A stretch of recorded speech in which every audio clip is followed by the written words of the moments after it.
All right, I think we're going to get started, and we'll be doing some housekeeping in the beginning here, so folks who get here a little late will not miss much of the substance. I want to say good evening to all who have tuned in to tonight's United Policyholders Roadmap to Recovery webinar. This is the fourth one in our workshops that we are offering in the aftermath of the 2020 wildfires in California. And because there have been wildfires in many different parts of the state, we decided to offer the workshops for everyone. And because of COVID, we are doing them virtually. Normally, pre-COVID, we would have been coming to you live in as many communities as we could serve. But I guess in some ways, COVID is helping us to more efficiently deliver information and support to all of you, even though we can't be with you. But I will say that I miss standing and being with people in person. So I want to just introduce myself. My name is Amy Bach. And I will be the primary teacher for this workshop, but I will be joined by some very special guests. And the topic tonight that we will be covering is replacing a destroyed dwelling, options and insurance frequently asked questions. We are offering tonight's program in Spanish as well as English. So if you are interested in listening in Spanish, we have a lovely interpreter, Karina, who's with us. And on the bar, your navigation bar for Zoom, you should see that globe icon that says interpretation. So you want to click on that and select Spanish, and then you will hear Karina translating what I'm saying. Again, there's the little globe icon, and that's where you check Spanish if you want to hear it in Spanish. Otherwise, you don't have to do anything. You just bear with me. So again, I'm Amy Bach.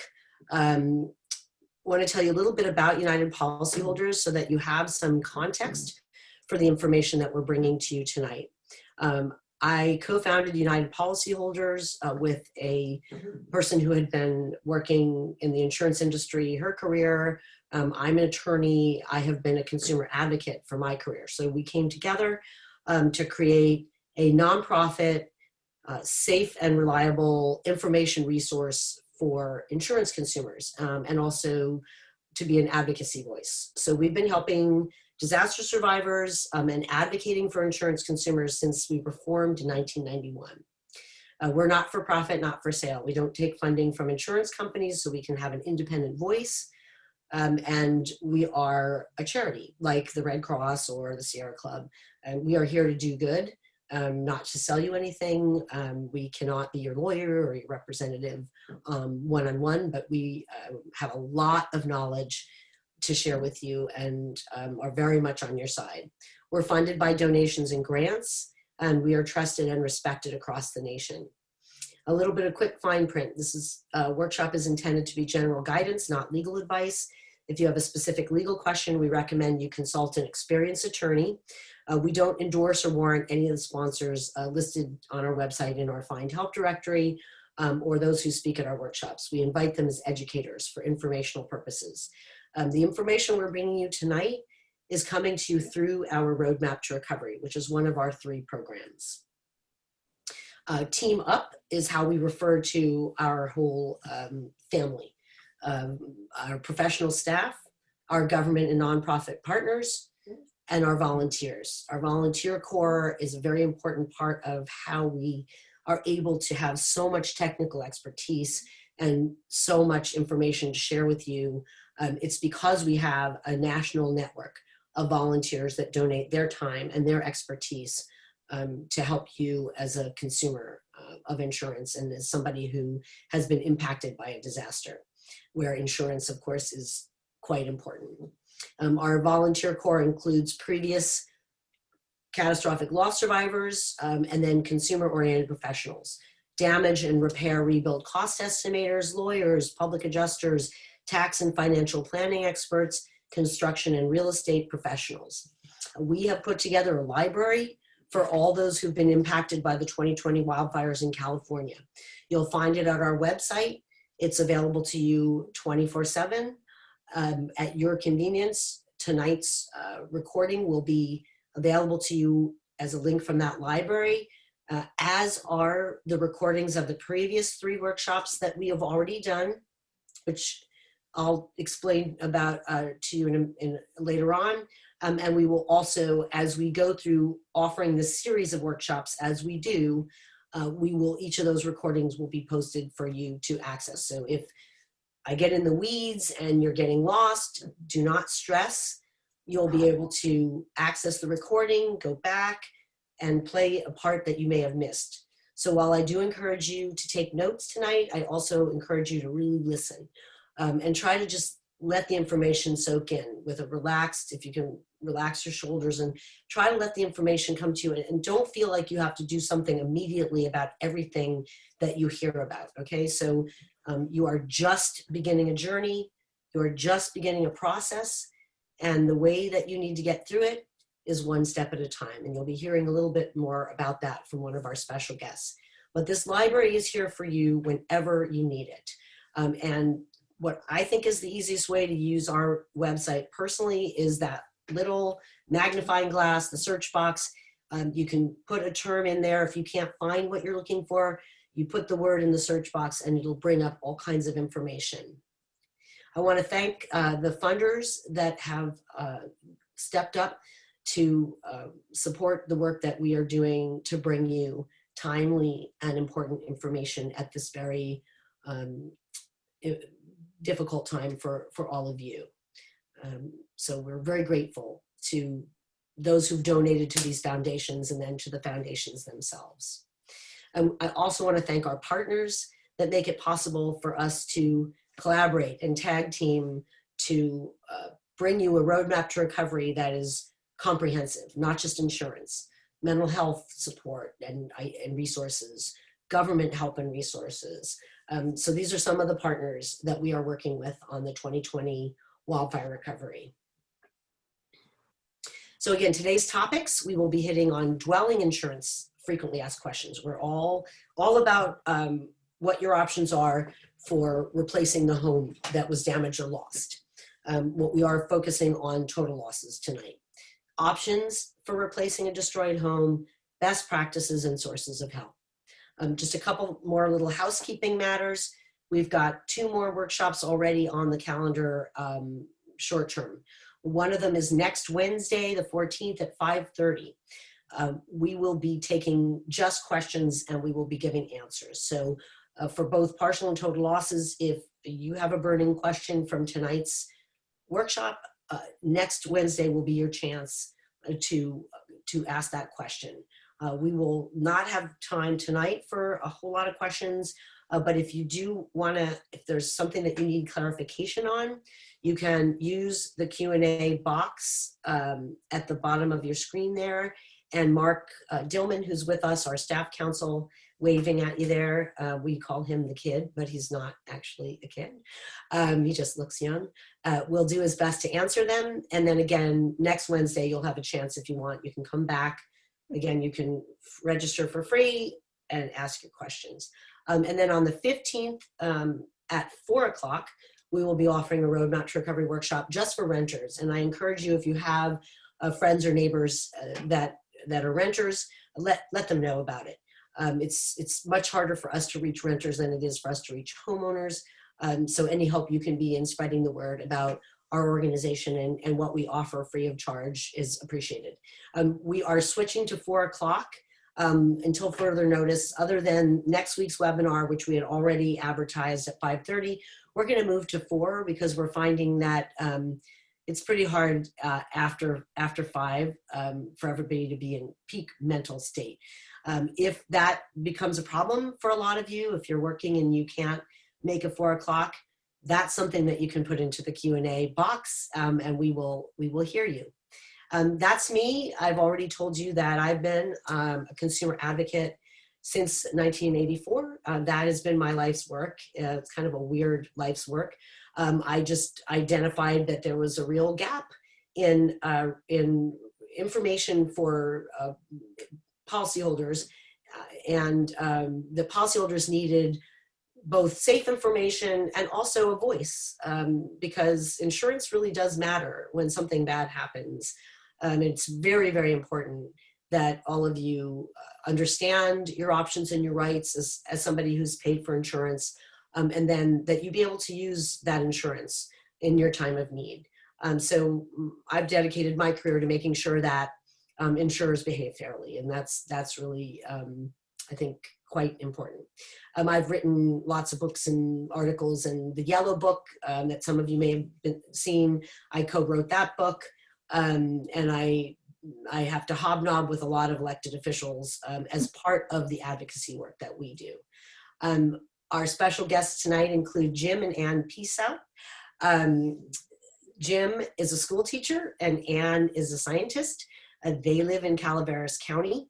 Their house was destroyed in a wildfire in 2015. It's known as the Butte Fire. And they are those special, amazing people that while they were dealing with their own situation, and the house that Jim and a friend had actually built themselves was destroyed, and the friend who's in that picture on the left with the green shirt, Jim and he had built his house. So that's Mark Bove, and Mark and Jim had helped each other build the two houses. Both of them burned, and yet Jim and Ann hosted myself and my staff in their temporary home, so that when we were up in his community, their community, offering workshops in person, that we had a place to stay for free. And I just thought that was amazing. And not only that, but Jim and Ann also helped us to locate the community center where we had the workshops, helped us with the audio visual.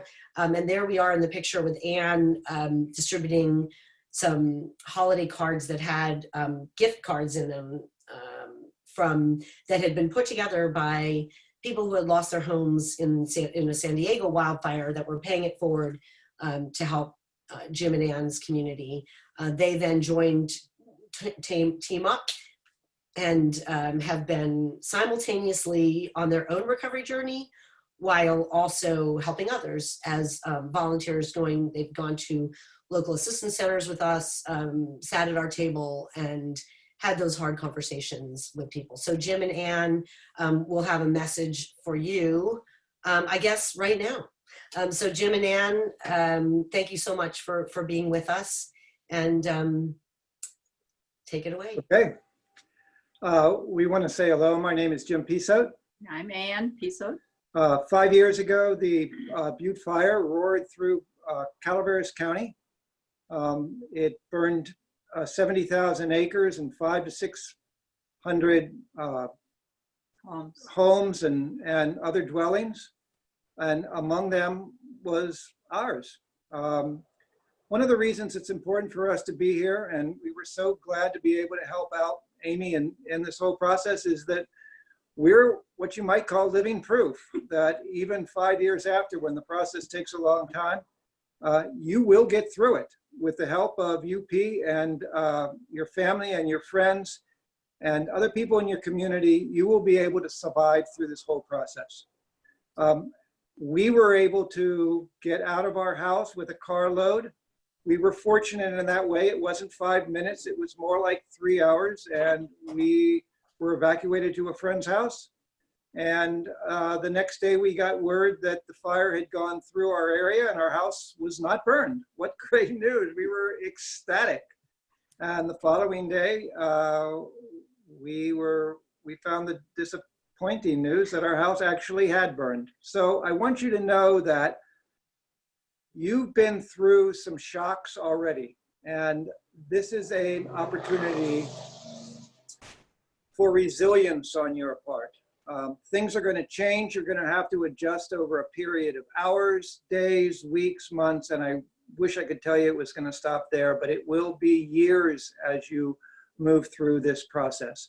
You'll hear Amy and others tell you many times, this is a long marathon, not a short sprint. So you are fortunate to have United Policyholders there. We're fortunate to have them in our community. They came out 4 or 5 times in order to provide us with the information to be able to get started.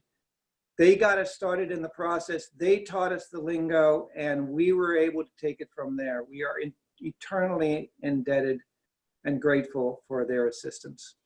Your first priority is to keep up your own health. You need to eat good. You need to get enough sleep. You need to exercise. You need to keep a roof over your head. If you get sick, you can't take care of anyone else. Your second priority is to take care of your family's welfare. Everything else comes after that. Keep that in mind.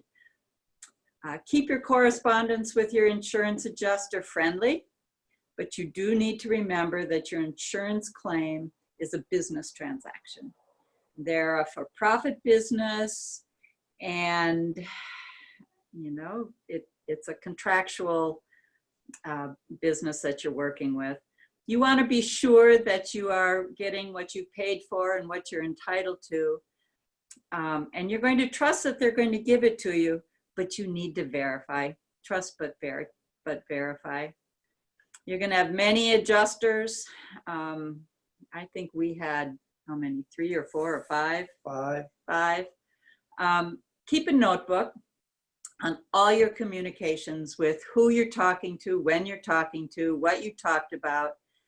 And afterwards, this is a really important thing, take good notes, but afterwards, after the phone call, follow up with an email and say, here's what we talked about. Did I get any of this wrong? Is this what you told me? And then you have the paper trail.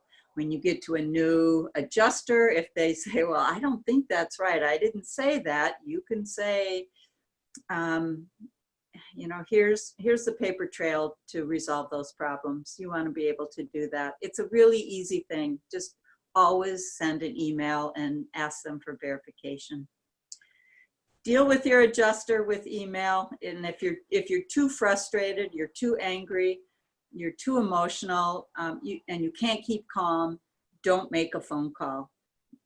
Use email in those circumstances. You really want to stay on the good side of your adjuster. It will serve you well.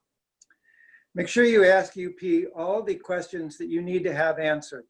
Use their website first. They have so much information on their website, far more than you're ever going to need or ever going to be able to use, but it's all there as a tremendous resource for you. And if you don't get the answer to the question that you have, go to them, ask an expert, ask somebody there in order to get the answer that you need.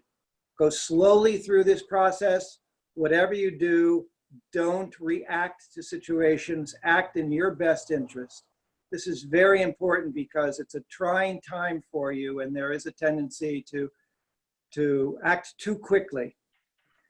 When you get, and you notice I said when you get a little overwhelmed by this process, what I would suggest to you is please just breathe. Take care of yourself, get yourself through that moment and on so that you can continue in what it is that you're doing and you need to do. When you're done with this process and you realize that it's affecting your health, your mental health, your physical health, there are people out there who will help you if you need further assistance. They're going to charge you a fee, but public adjusters can be of assistance to you when you say that I can't do this. But I want you to always remember that you can do this and you can start this process and you can move slowly through this process. You will get there under your own steam. The lesson that was one of the hardest for me is that there are givers and there are takers. And in this process, you need to become a taker. You need to be able to let people give you things. You need to be able to accept their help. of course, you're going to be grateful for it, but you need to be able to say, no, there's someone else who needs it more. They need to do it for you. And you just need to say, thank you. We appreciate very much that the support that UP gave us. We are living proof that you will get through this. You can get through this. We are eternally grateful. It's a very stressful time. We wish you the best of luck. We're going to stick around through the webinar. We'll be here at the end. If there's time and there are other questions you want to ask, thank you very much, Amy, for your years and decades of service to us, to our community, all the people out there who have to manage their way through these types of disasters. And good luck getting through your claim. You can do it. Thank you so much, Jim and Ann. Really, really helpful words of wisdom. And thank you for being willing to share your journey with us. Our next special guest is Tony Cignarele. I consider him a friend, although he once gave me some hot sauce that I have to admit now, Tony, was a little too hot for me, homemade. So Tony's a man of many talents. He's the Deputy Commissioner at the California Department of Insurance. He's been there since '07. Has 35 years of experience in insurance matters, was admitted to the state bar in 1999. He is the big cheese of the hotline, the toll-free hotline that the department offers that I know by heart. And you all hopefully won't have to know by heart, but it is a very good place to go for free help. Tony will give you a little overview of the complaint process. RFA stands for Request for Assistance, which is a nicer way of saying complaint. And he also oversees the department's market conduct exams. And that's where they do basically audits of how insurance companies are handling claims. And if they see patterns of unfair practices, then they can issue fines and take action. Basically, Tony and his team keep their finger on the pulse of insurance claims. And in the aftermath of disasters, they are one of United Policyholders' most important partners because they do have resources that are quite important. They now have a chat feature, which he will tell you about. But Tony has helped enact many of the laws that are now in place to help you collect your insurance benefits in a timely manner. So Tony, did you want to share anything upcoming that you guys have going on? Oh, you're on mute. There we go. Thank you, Amy. Yeah, a couple things. First of all, we are here for the duration. You know, we're available by phone, by chat, as Amy said, through our website, insurance.ca.gov. But we're also at the local assistance centers in Santa Rosa. And I just found out that we're also in Napa for a couple more days. So if you want to come and visit us in person, please do. If you want to bring your policy with you or other information, feel free to bring it in, and one of our experts that's there will walk you through the information or answer your questions. If at some point you do run into a dispute with your company, whether it's a small little delay or whether it's a big issue as you get further on down the road, you know, please contact us because we can resolve the little issue. We'll keep a record of you. And then if you come back next time, we're not reinventing the wheel. We'll be able to pick it up from where you left off and try and resolve that next issue that comes along, whether it's a dwelling today, contents tomorrow, additional living expenses next time. You know, we're here for the duration. And I'm not sure how much more you want me to get into. I think that's good for now. Thank you, Tony. Okay. I'm definitely going to be hitting you up as we go. So this is the yellow book I was mentioning.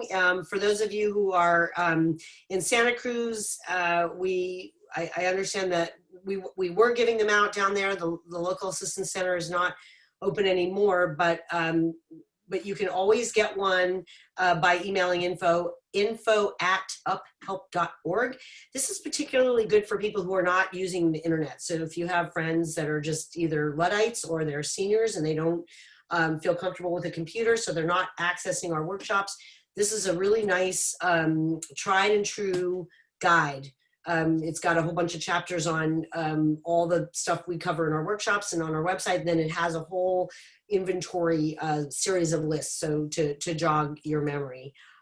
These are some of the sources of support and help that you can access. Our website, Tony's agency, which is a government agency, the previous wildfire survivors like Ann and Jim, Team Up, which is our whole kind of United Policyholders family, case managers that will be available through either the Red Cross or Catholic Charities or Jewish Family Services, depending on where you live. Or even there are sometimes FEMA will sponsor case managers. Your elected officials are a source of help. FEMA, I know Santa Cruz got their disaster declaration, and I believe Sonoma's still waiting for theirs, but I'm fairly confident that that it will come. I don't know, Tony, do you know if Solano, if the Vacaville region and Oroville, did they get disaster declarations? I'm not aware of any others, Amy, Okay. that you mentioned. Okay. And then, but we do encourage you, no matter what, to register with FEMA because that will make it easier for you down the road if you want to apply for an individual assistance grant or an SBA loan. And then, of course, your insurance policy and your insurance company are a source of support and help. And they may not always give you the answers that you want, and that's part of the reason why our organization exists. But they certainly do have obligations to you. They have legal obligations to you to behave fairly and to inspect, adjust, estimate, and pay your claim in a fair and timely manner. And then there are professional advocates that are available. And there's no shame in hiring one if you need one. Obviously, you know, many have traveled and are currently on the road to wildfire recovery in California. So what is speaking up? That is our way of explaining how we want you to approach your insurance claim. And you already heard Ann and Jim give you some of our pointers because they learned to speak up, and they're going to be moving into a rebuilt home hopefully soon. Present your request clearly and in writing. Explain what you need, when you need it, and why you're entitled to it. Keep a claim diary. Doesn't have to be anything fancy. Any notebook will do. You heard Ann encourage you taking notes, keeping your paperwork organized, your receipts and all that is really going to help you, especially when you feel like you might be falling apart at the seams. Having a system, a box where you put your receipts, but also that journal, that diary will really help you. And then use your working copy. Once you've gotten your policy, which I hope all of you have by now, but if you are having trouble getting a complete current copy of your policy, that's something that Tony's hotline can help you with. 1-800-927-HELP. And you want to make a copy of your policy that you can write on. So you have two. You have one that you don't write on that's easy to read, and then you have one that you write on. Why keep a claim diary? As Ann said, it's very likely that the first adjuster assigned to your claim will be replaced, and you'll be dealing with others over time. And creating a written record prevents delays and frustration and is a paper trail of how the insurer is handling your claim. The diary will help you stay organized and keep moving forward. We talk about keeping forward momentum on your road to recovery. Again, it's essential to have that paper trail for continuity. When interacting with the insurance company, there are two words that describe the approach most likely to get you what you need. Polite assertiveness. So being that squeaky wheel. But remembering that adjusters are people. So, you know, you piss them off and they may not be as helpful as you need them to be. So polite assertiveness. Easier said than done sometimes, but still the best way. And I liked what Ann said about sending an email, but again, try not to do it when you're angry. Real practical tip is to open a separate bank account once you start to get some checks from your insurance company, so you can track the funds that you've been paid from them. And that will also help you. Some of the checks and only the checks for your dwelling should have your lender's name on them. But some of the checks may, and you're going to need to get the lender's release. But again, having that separate bank account will help you keep track. Sometimes insurers put the lender's name on a contents check. They're not supposed to. The only money that the lender has an interest in is the dwelling insurance, to only up to the amount of your outstanding loan. Pace yourself, don't rush. You heard that from Jim and Ann. And this is hard advice to follow because of course you want to get home as quickly as you can. But we have seen over the years that people who rush into major financial decisions can make costly mistakes, such as hiring the first builder that comes along, or hiring the first public adjuster that comes along, or buying the first replacement house that you see, and then thinking, gosh, I really don't want to live here. So, losing a home is incredibly disorienting. You don't need me to tell you that, but I just want to reinforce that, sleep deprivation and stress make it harder to make good decisions in the first month and sometimes much longer. But you heard from Jim about how important it is to keep your health. It really does take months for most total loss wildfire survivors to regain their normal memory and critical thinking function. It's okay. People call it brain fog, whatever it is. But you do have to take care of business, and we know that. It takes time to calculate a total or large loss. That's why we really encourage people to pace yourself, because you're not going to figure out, in 2, 3, 4, or even 6 or 8 weeks, what the total value is of everything that you lost. The contents of a home that you may have lived in for your whole adult life, and also the reconstruction cost value of your home. It's not something that can be calculated quickly. It takes some time. So be wary if an adjuster trying to rush you into a quick settlement. Now, if they're offering you your policy limits in all categories, that's probably a sign that you are underinsured, or maybe, that insurer has some reason that they want to get in and get out quickly. So, I don't say don't take the check, but you want to, as Ann said, trust but verify. So the check they're offering may seem like a lot of money, but it also may be far below what you're entitled to. If it's the policy limits, you just want to make sure that they've calculated the policy limits accurately. And we're going to be going into that a little bit tonight. So rebuilding versus buying a replacement home is a decision. It's an option that you have in California.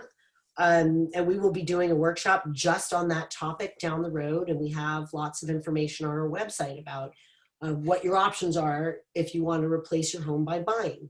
But what we're going to be talking about tonight is, how do you figure out how much money is available to you from your insurance policy to replace the home that you lost?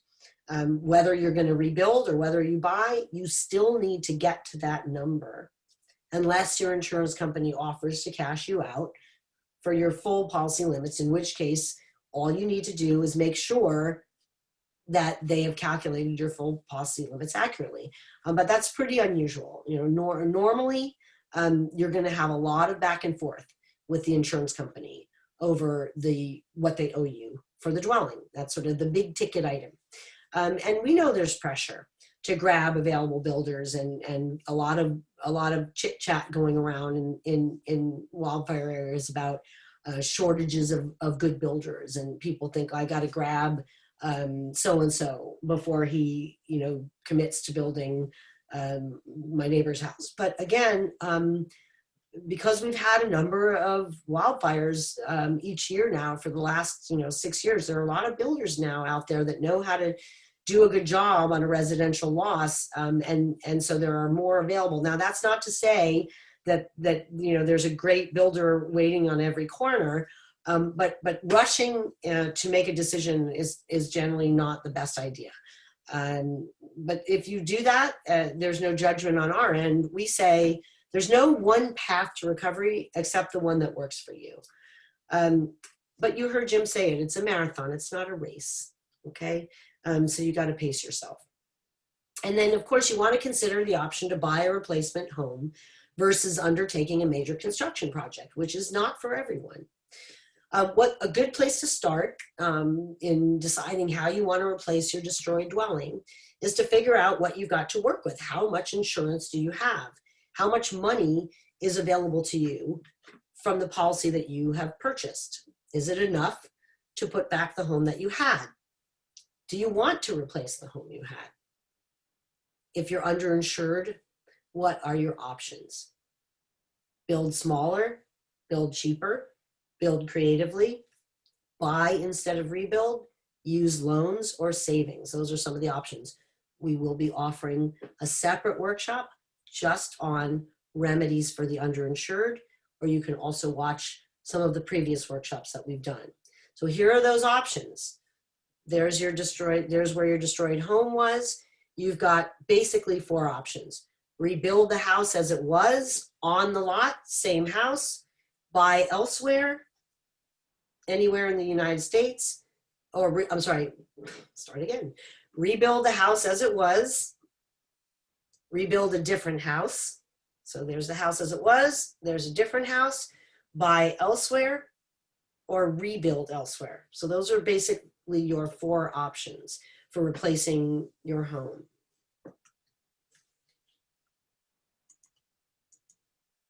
Oh, we're fancy. Replacing by buying. As I said, we're not going to go into depth about that, but just to tell you that this is a decision that United Policyholders offers lots of information on. If you do go in that direction, you are fortunate to live in California because we have a law that says that all dwelling coverages should be available to you toward the purchase, and that includes coverage that you may have for code upgrades, extended coverage, coverage for other structures. However, it's a new-ish law, and it's only available in California. So our legislature has had to remind insurers a couple times now that we mean what we say, that consumers have the right to replace after a wildfire by buying, and they don't get shorted on their coverage. But it is often misunderstood by company adjusters. So it is important that you get educated on your rights if you think you're going to go in that direction. So how do you figure out how much money you've got to work with from your insurance policy? Well, you need the declarations page and the entire contract, including all what are called endorsements and riders. You need to make a working copy, like I said, so you can write notes on it. Tony, we had a question, I don't remember if it was last night on the Sonoma forum. Does the insurance company have to give you your policy as a printed policy or digital, or does it matter? If you opt into electronic transmission, they can give it to you electronically. If you don't opt in, they can't force you to get it electronically, but they can offer it to you electronically, and many do. But otherwise, if you want it in printed form, they're required to send it to you in printed form. Okay, and by now, I mean, people who, we've got some folks tonight who just burned down in the glass fire. We have some folks who burned down in the in one of the lightning complexes fires that were earlier. Are you getting, Tony, are people having trouble getting their copies of their policies? Is that something you're getting a lot of calls about? It's a little soon of getting those kind of calls, but in past fires, yes. Many insurance companies are on top of this now, and they're getting those policies out first couple of weeks. But we do see a few of the mid-sized companies and smaller companies who aren't as quick to get the policies out. And if you have a non-admitted insurer, it could even take a little longer. But the law requires the insurance company to get it to you within 30 days upon your request. So the sooner you request it, the sooner you can make sure that you have that full policy. Thank you. And I do encourage those of you who want to really dig deep in reading your policy to watch the video from our last workshop. Last week, we did one on how to read your insurance policy, and we went in the weeds. Yes, we did. And you can watch that video at your convenience on our website. You can also, if you're in Sonoma, you can go down to the local assistance center at the high school, and the Department of Insurance has folks there that will look at your policy and review it with you. Okay, so what are the policy benefits that should be available to you? That will be the coverage on your dwelling, the coverage on what are called other structures, which would be your garages, outbuildings, pool, fencing, retaining walls. You may have extended replacement benefits. You will have coverage for debris removal, and you should, but you may not have coverage for code upgrade. And that is if you had an older home, or really any home that was built more than a couple of years ago, chances are if you were to rebuild it, like, kind, and quality, your local building department would require you to make some upgrades to comply with the current building codes, and the cost of those upgrades needs to get paid for. And so if you have a policy that includes code upgrade coverage, well, then you'll be okay as long as you have enough of it. But some policies will exclude betterment, which means they'll say, if you didn't have those upgrades, we're not going to pay for them. If that's a situation that you find yourself in, that's something that you may need some help with.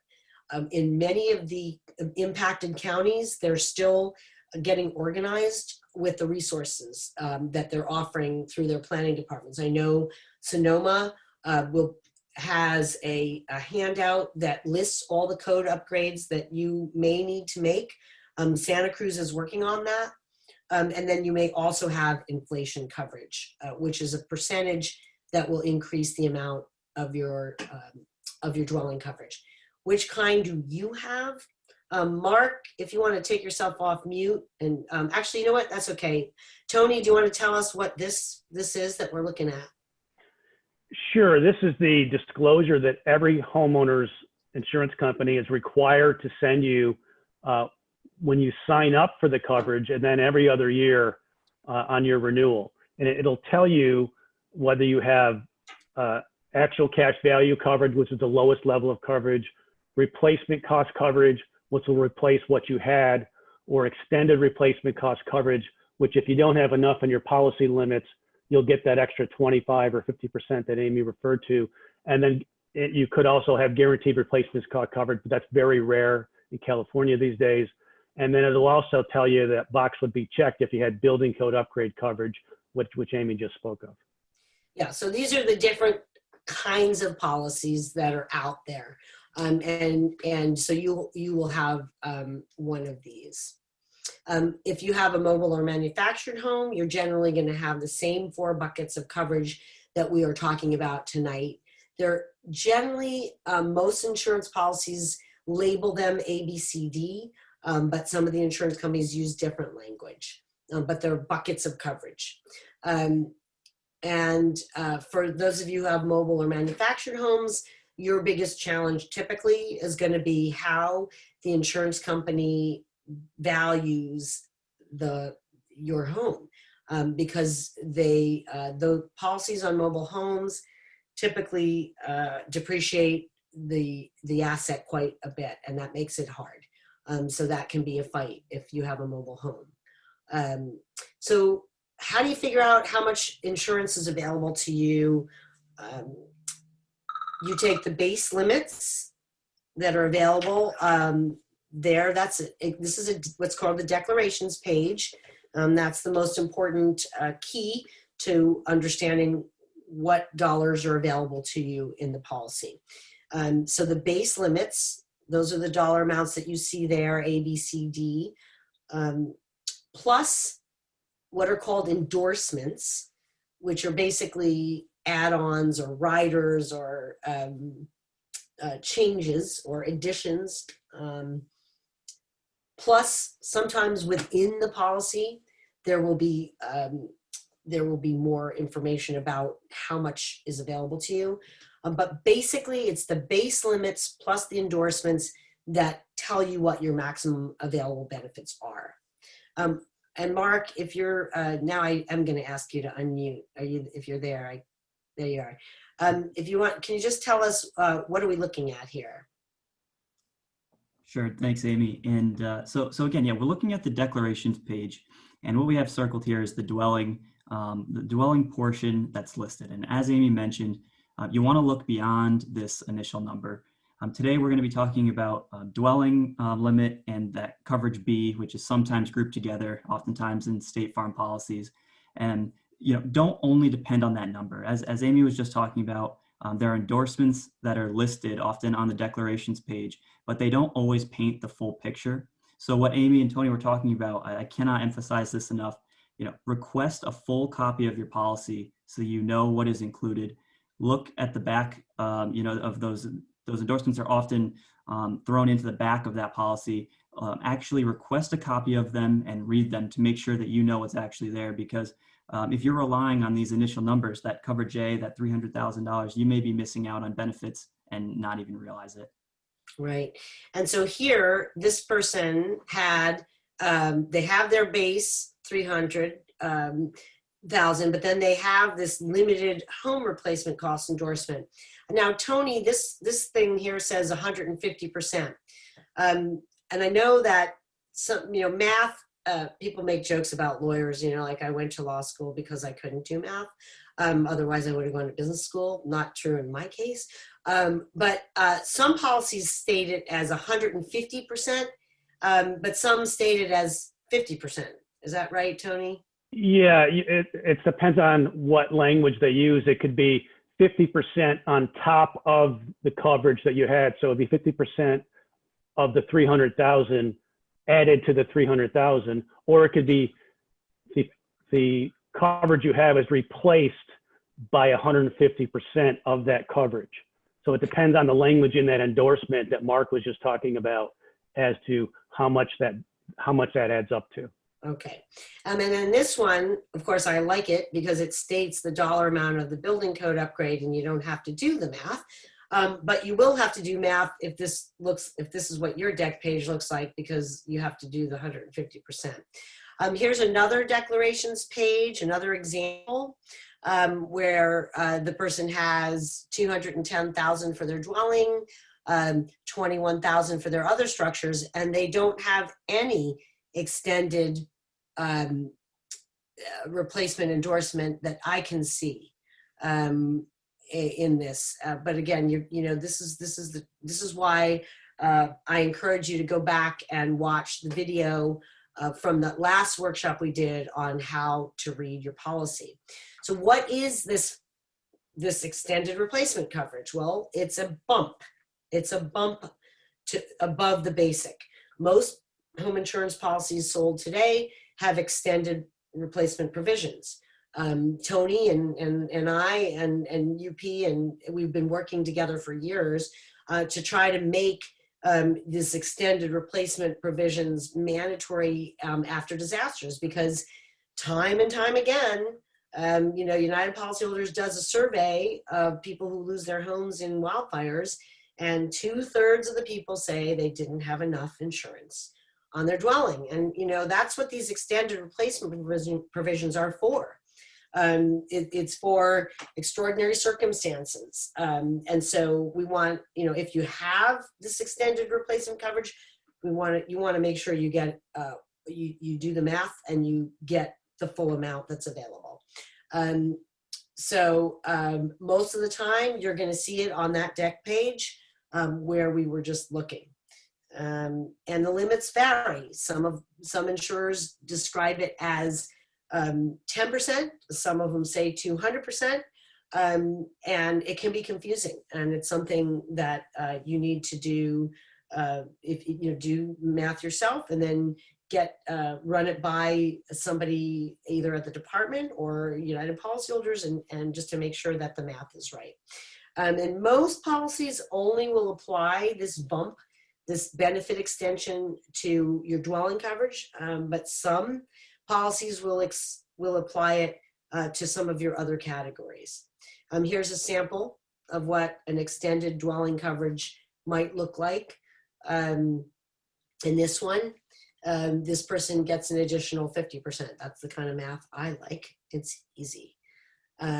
Here's some other endorsements that you might have. And when you see here loss settlement provisions, and you see we've got those highlighted. Mark, do you want to explain what are those numbers on the right there? FP, FE, what does that mean? Sure. So I'll make a comment on a couple of these because some of the points you just made are important, but we're looking at the different endorsement and the policy forms that are going to be attached to the policies.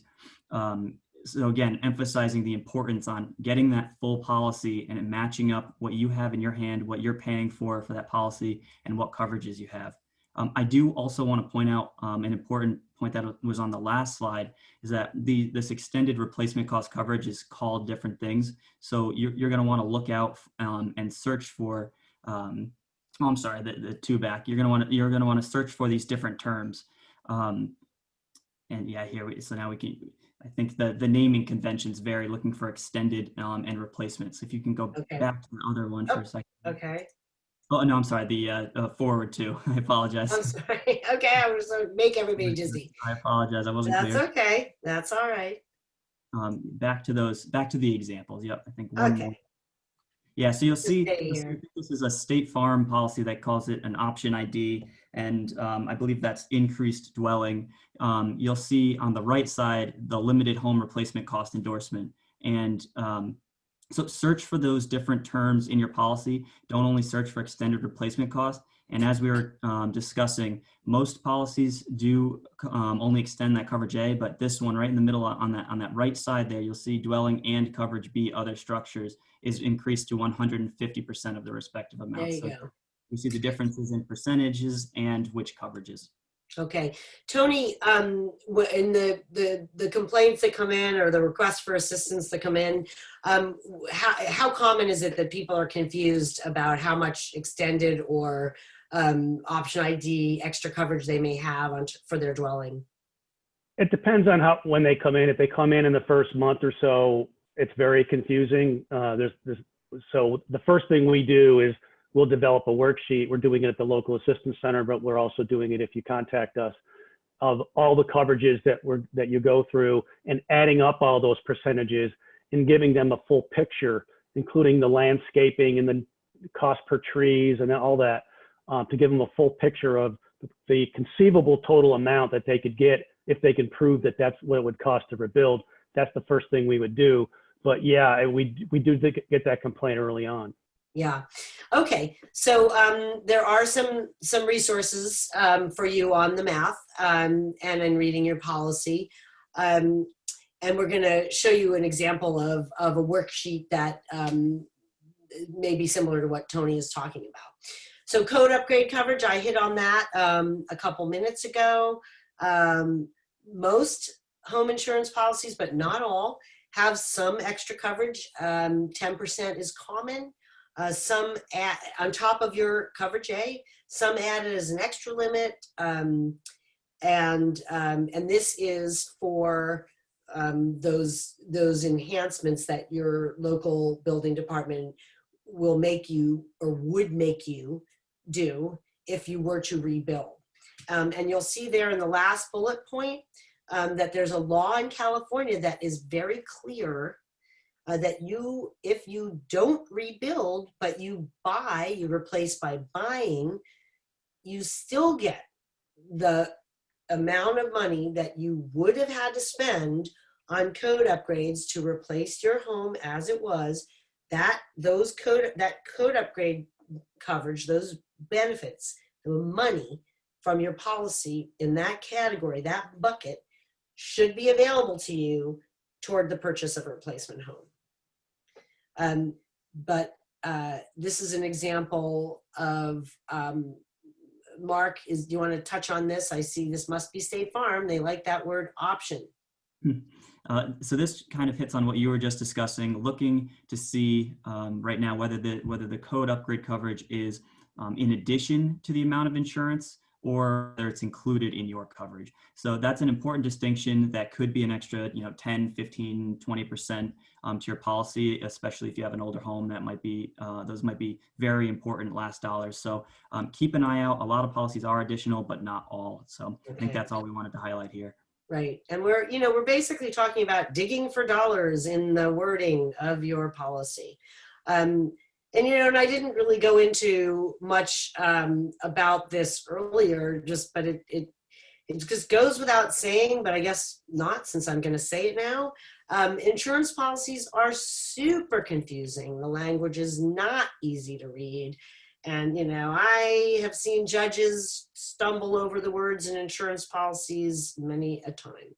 So don't beat yourself up. You're not, this is a foreign language, but you have legal rights and the policy needs to get read reasonably.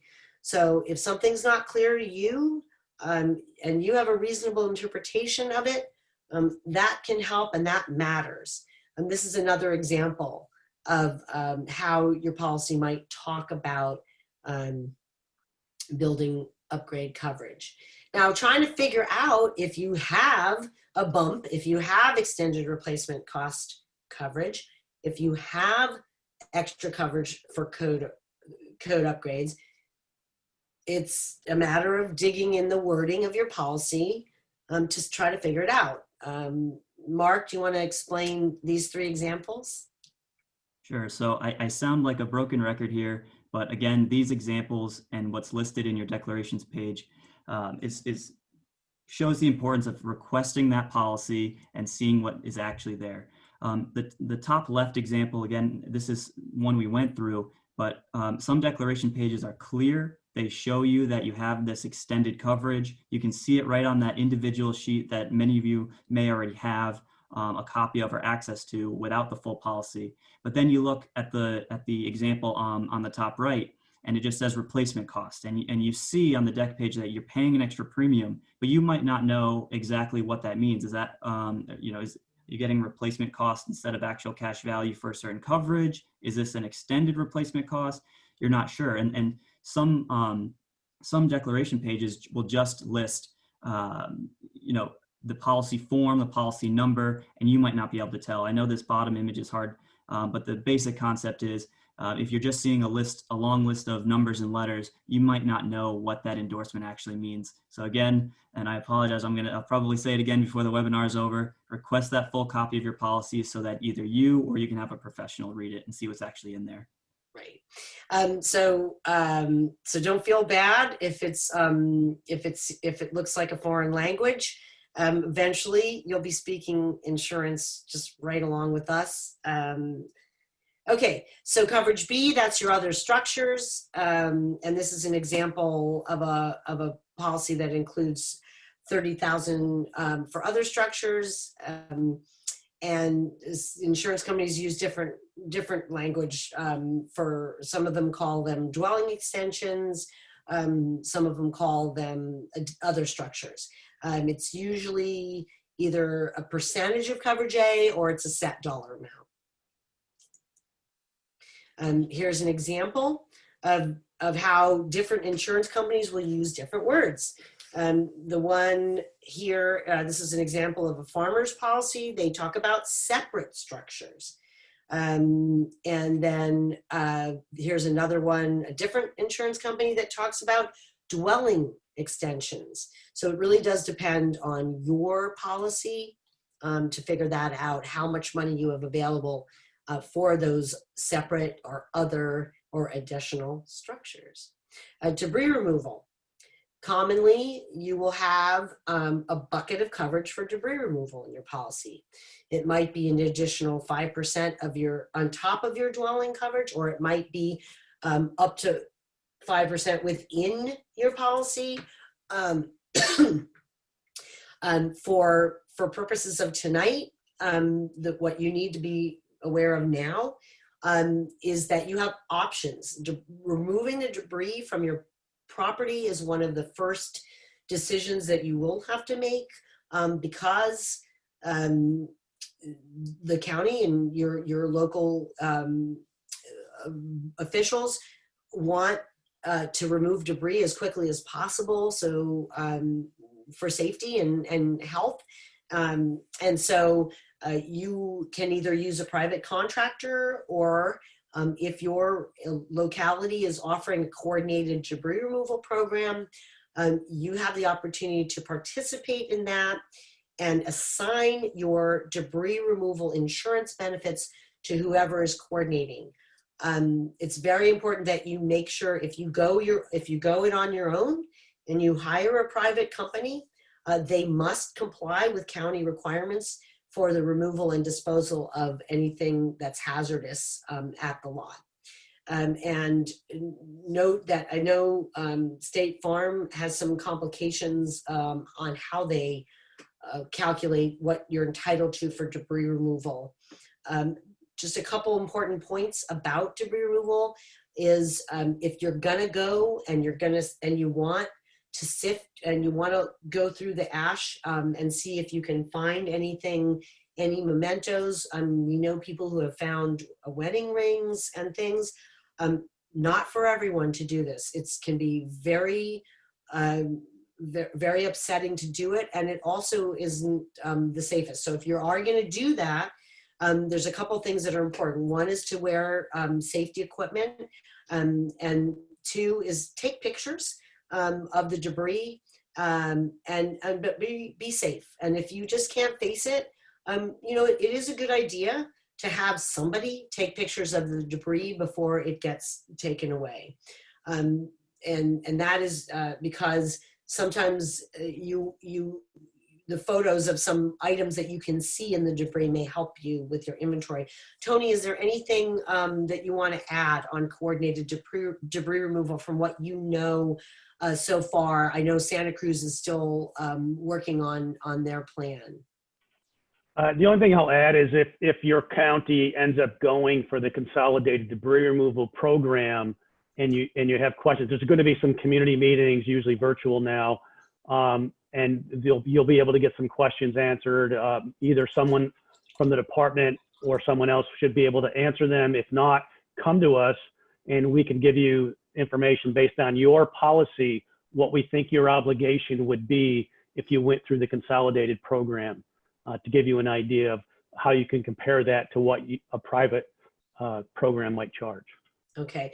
Generally, Tony, we have advised people that it's usually a good deal to participate in the coordinated debris removal because you don't have to worry about the caliber of the contractor that's doing it and where he or she is taking it. But it is so it can get a little complicated. I know some people in some areas where there've been some very, very large losses, like the Tubbs and Atlas fires, where FEMA and the Army Corps of Engineers had to come in and do it. There were some concerns that people's lots had been over excavated, but I think for all the fires that have happened recently, they're all of a manageable scale, I'd say, where it will be more locally controlled, not federal. Does that sound right to you? Yeah, I mean, the feds will, the FEMA will be paying for, and they have their rules in place, but it'll be coordinated through Cal Recycle, the state agency, and through the specific counties or municipalities that'll be handling it, and then seeking reimbursement through the insurance company if you've signed the right of entry form. Yes. Right. Okay. So again, here's just some sample language that you may have in your policy that tells you how much money will be available to you from your insurance company to pay for debris removal. And both of these talk about 5% of your coverage A.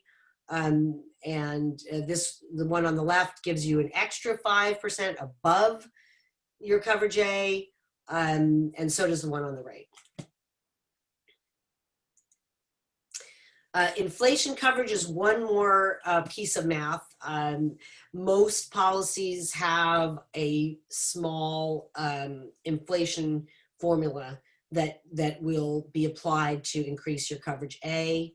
And here's just an example of the math. So if you had 500,000 in coverage A and you had an inflation formula of 3%, you would do the math. And then you would come out that it would give you an extra $7,397 in coverage, which is no small change, $7,000. But then, and here's the math for an extended replacement formula, what that would add. You can see that a 25% extended replacement cost provision added on top of the adjusted inflation adjusted coverage A would bring you up to $634,000 in this example. And then there's a little bit more math here to tell you how much debris removal you'd have if your coverage for debris removal is a percentage of A. But you'll note that the bottom, that to trigger that extra 5%, you have to have exhausted your limits. This is just an example of a chart that you can use. This is obviously got numbers filled in, but this is the kind of worksheet that we recommend that you create, just so that you can, once you've done all this math, just so that you have a sense of what you've got to work with from this policy. Now, there's a couple things I want to go over, and I so appreciate everyone's patience and attention. I know these topics are not all that pleasant, but we're doing our best to give them to you in the most digestible way that we can. Insurance is a vehicle to get you back where you were before your loss, but it won't drive itself. And by that, I mean, you do need to be somewhat proactive to restore your assets, collect all available insurance funds, assert your rights, ask for what you need. But you don't have to reinvent the wheel because, as you've heard from Ann and Jim, from Tony, from me, there's a lot of help available. How do you establish your home's as-was replacement cost? Now, we've talked about how you figure out how much money is available to you in your policy. And then the next step will be to figure out what will it cost? What is the replacement cost value of the home that you had? What would it cost if you were to put that house back stick for stick, board for board? And I want to tell you that hardly anyone does that. Most people want to rebuild a smaller house, a bigger house, a different house. But what the insurance company owes you, what we call in fancy language, the measure of indemnity, which is basically, what does the insurance company owe you? It is like, kind, and quality to what you had, right? So you've got to go through that process before you can determine how much the insurance company is going to make available to you, okay? How do you do that? You can try to locate as-was building plans and any other proof that you can get your hands on, photos, documents, public records. Your insurance adjuster, the company adjuster that they send out, most likely these days is going to use something called Xactimate, which is a computer construction estimating software program. But computers don't build houses. Builders build houses. How do builders price a project? They price it based on subcontractor bids, typically. They do an estimate. They don't use Xactimate. More and more contractors in real life, builders, are learning to use Xactimate because insurance companies are so fond of it, but it is just an estimate of that a computer has made. It's not an estimate that construction professionals have made.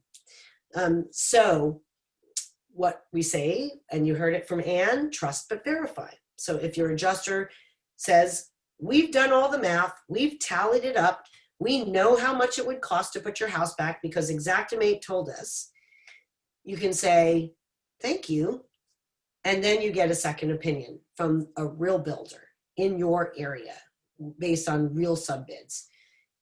Easier said than done, but one of the most important ways that you can get a fair settlement, get every dollar out of the insurance that you are entitled to and that you will need to get on with your life, is to really verify by getting a second opinion on what it would cost to put that house back. Because again, that's what your insurance company owes you, subject to the policy limits. And that will include what was in the house, what were the qualities, quantities, the condition and age matter. But the most important thing is that you create what we're going to explain, a scope of loss. So Xactimate is both a scope and an estimate, meaning quantities and pricing, right? That's what you need to know a fair replacement value for your dwelling. So ideally, you're going to get general contractor and sub bids based on the original or reconstructed plans. You're going to correct errors in a company adjuster's Xactimate estimate. You're going to hire, if you need to, a construction cost estimator if you can't get a local builder to help you with this. Because again, you're probably not going to want to replace the exact same house. So how do you get a builder to give you pricing on a job that you know that they know you're not going to hire them to do? If you can get a builder to help you out, then that works. But you may have to pay to get a construction cost estimator to give you that a fair replacement value estimate for the dwelling. You can use photographs, public records, Google Earth, images of what your house looked like if there's no plans. You can use the purchasing documents, and we have a lot of resources on this topic in our library, in our Survivor Speak, and in which is the section of tips written by people like Ann and Jim. You can hire a public adjuster. This is one of the things that a lot of people do use a public adjuster for. The scoop on scope. So again, a scope of loss. A scope of loss is just quantities, how many square feet of lumber, how much carpeting, what were the quality, what kind of countertops, how many windows, how many doors, sizes, shapes, measurements, not pricing. A scope is just a description of the pre-existing home, okay? How do you get your scoop? How do you get the scoop on scope? Watch videos of our previous workshops. Read the Scoop on Scope publication that we've got a link to here, but that's a long string.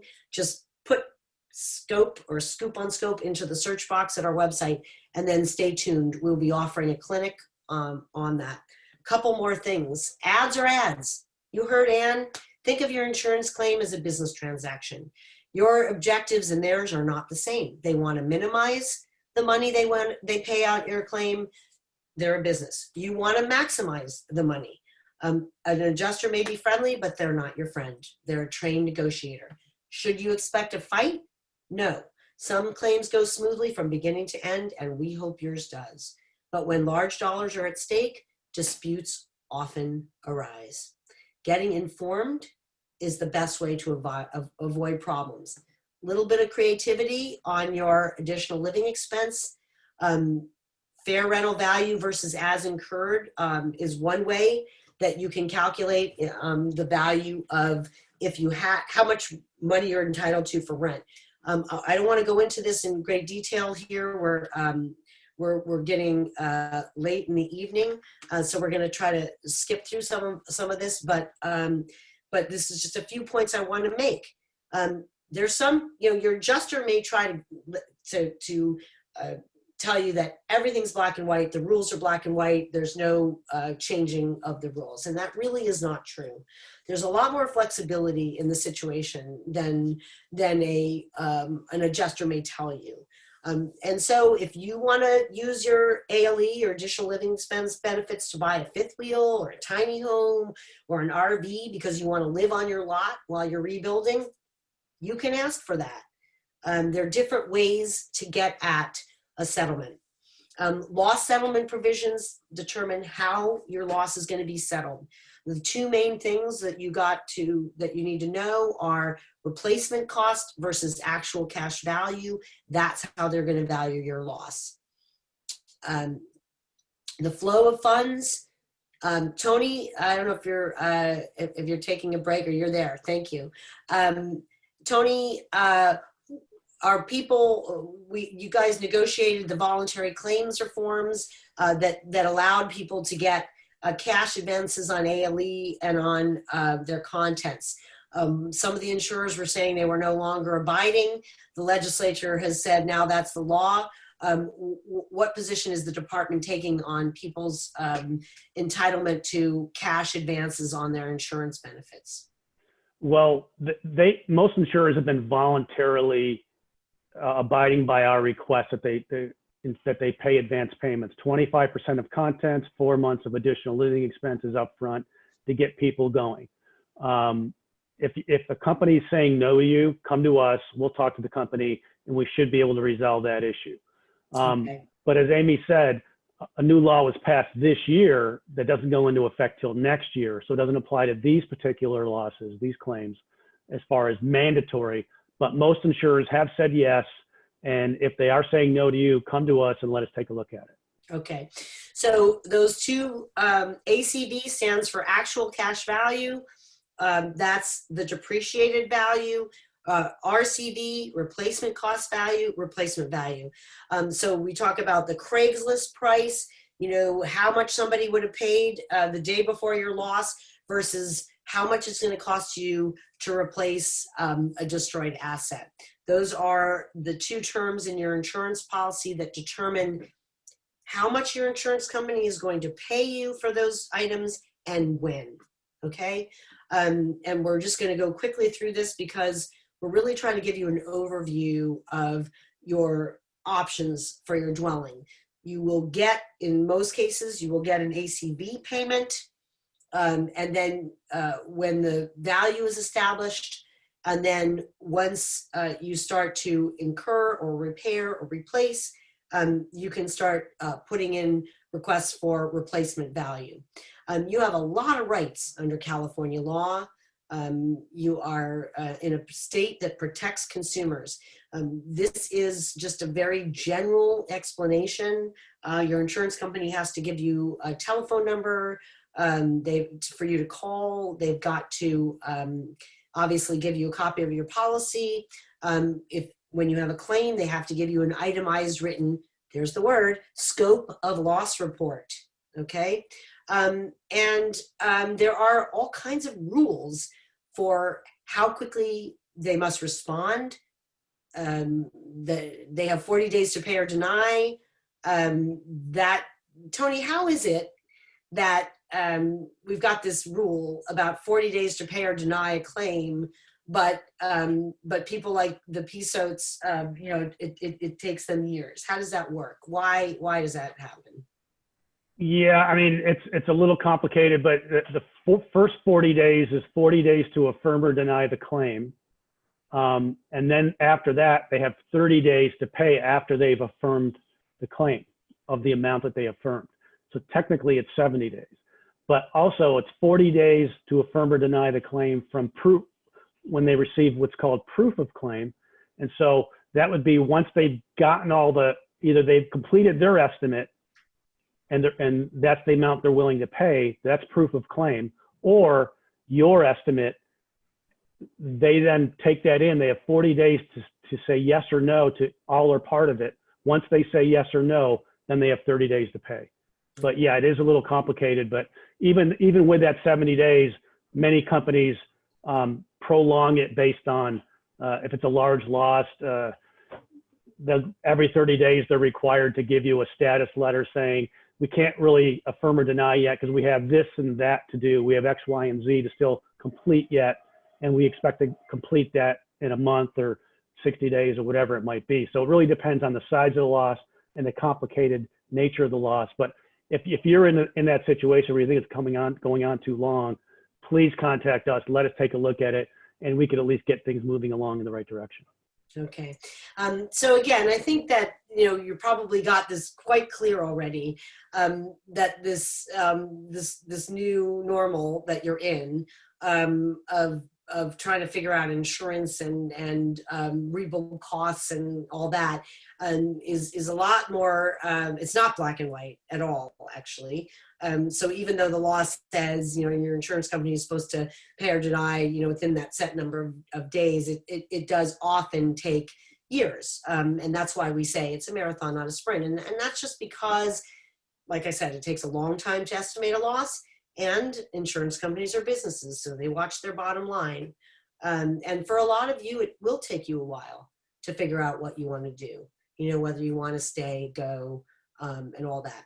Underinsurance is an obstacle to replacing your dwelling that many people have experienced, and it's an issue that United Policyholders is fighting so hard with our partners, including the Department of Insurance, to fix. But we are not there yet. So again, 2/3 of the people that lose their homes in wildfires find out that they don't have enough insurance to replace the house that they had. So they are underinsured. And it's such a big problem that we have an entire section of our website devoted to the topic. It may take you a while to figure out whether or not you're underinsured, because, here we were tonight talking about how to figure the math to know how much money you have available in your policy. And then the next step is figuring out how much you're entitled to of those max. Are you entitled to all the dollars in your policy? Most of it? And some of that will come down to what's the replacement cost value of that home that you had. So it's sort of a two-step process. How much money do you have available? And then what was the value of the asset that you are looking to replace? So for underinsurance remedies, this is one option. You can now use your other structures. This is way too many words.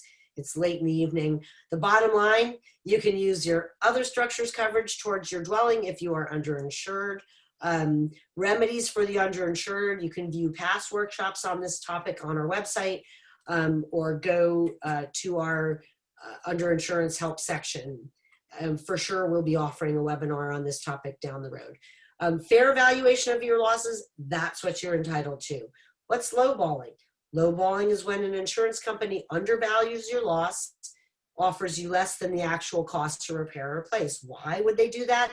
For the same reason that anyone in a large dollar business transaction makes a low opening offer. They're hoping that you'll take it and they can move on. How can you counteract lowballing? Get and present to your insurer those detailed written estimates from reputable independent builders, or consider hiring your own expert to create an independent scope of loss. Setting up a face-to-face meeting between your contractor and your adjuster to reconcile differences of opinion in the scope and pricing is a very good way to counteract lowballing.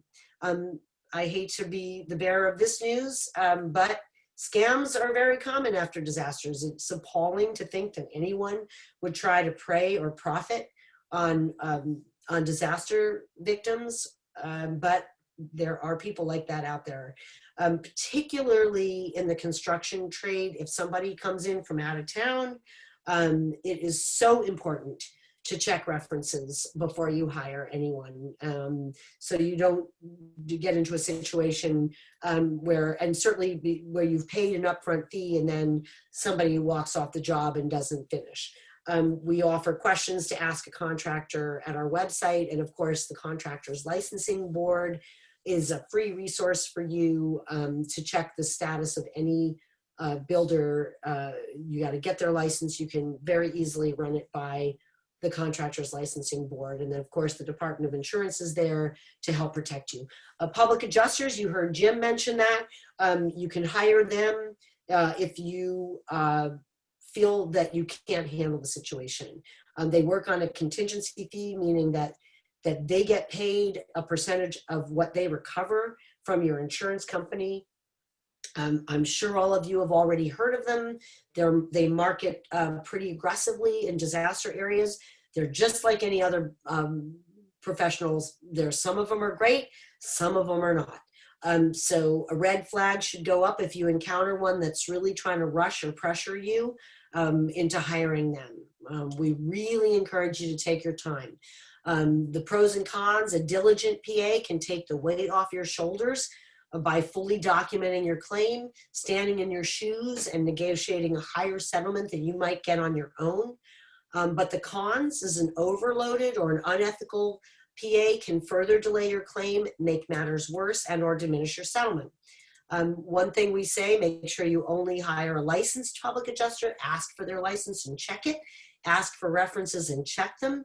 Ask them if they're a member of CAPIA, which is the California State Association, Trade Association. They have ethics rules.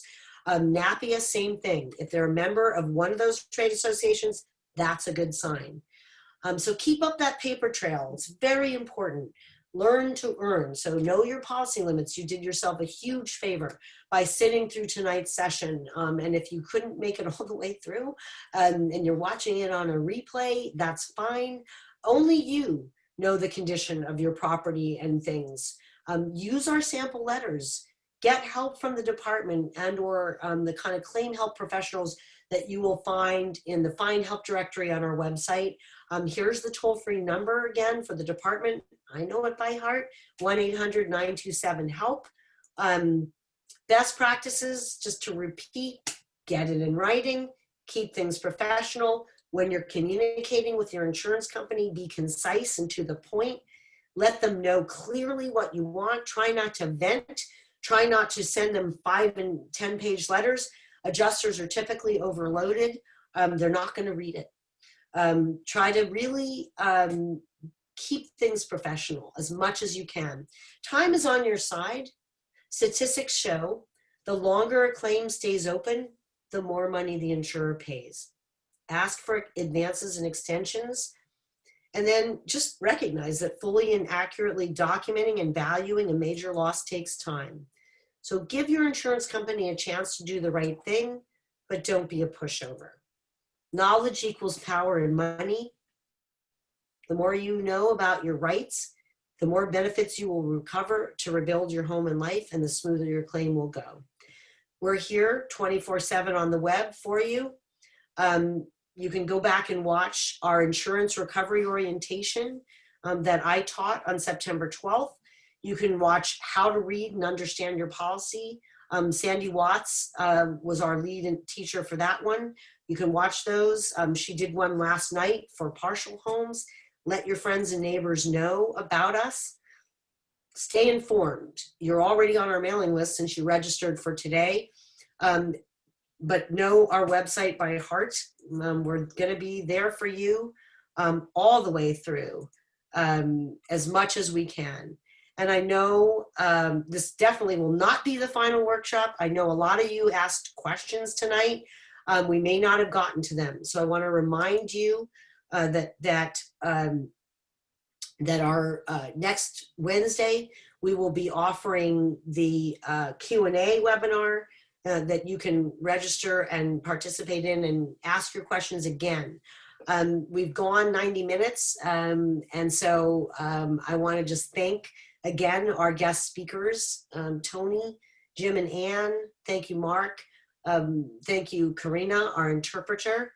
Thank you, Val Brown, UP staffer extraordinaire, Mark Dillman, same, Carolyn Winter, who's your gal for helping you register. Thank you for the questions. We will be getting you more answers next Wednesday, and we have no intention of going away anytime soon. We're here for you. The roadmap to recovery is here for you. Our partners are here for you. Our fired up survivors like Jim and Ann are here for you. The department is here for you. So hang in there. We're rooting for you. You're not going to have to reinvent the wheel. And good night.